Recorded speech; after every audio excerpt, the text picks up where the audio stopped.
Welcome to குட்டி சப்பான் kitchen. இன்றைக்கி நம்ம பார்க்குறது வெண்பொங்கல். வாங்க வெண்பொங்கல் எப்படி செய்கிறதுங்கிறத பார்ப்போம். ஒரு குக்கர் ஒன்று எடுத்துக்கோங்க. அதில் நல்லா நெய் விட்டுக்கோங்க. நான் இதை வந்து முழுக்க நெய்யில் தான் செய்ய போகிறேன். உங்களுக்கு நெய் பிடிக்கலை அப்படின்னா உங்களுக்கு என்ன யூஸ் பண்ண போகிறீங்களோ அதில் நீங்கள் யூஸ் பண்ணிக்கோங்க. இதில் வந்து கடையில் ஹோட்டலில் பார்த்தீங்கன்னா டால்டா யூஸ் பண்ணுவாங்க. உங்களுக்கு எந்த எண்ணெய் பிடிக்குதோ அந்த எண்ணெயில் யூஸ் பண்ணிக்கோங்க.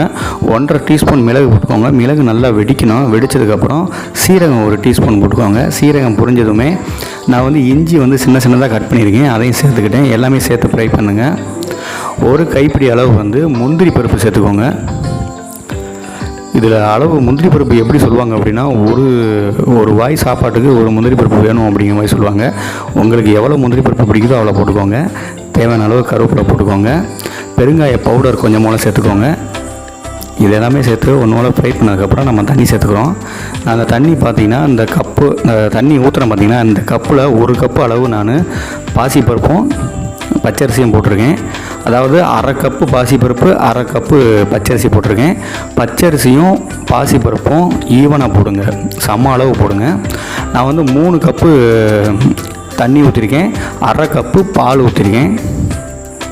தேவையான அளவு மிக்ஸ் பண்ணிக்கோங்க. இது தேவையான அளவு உப்பு சேர்த்து நல்லா மிக்ஸ் பண்ணிக்கோங்க.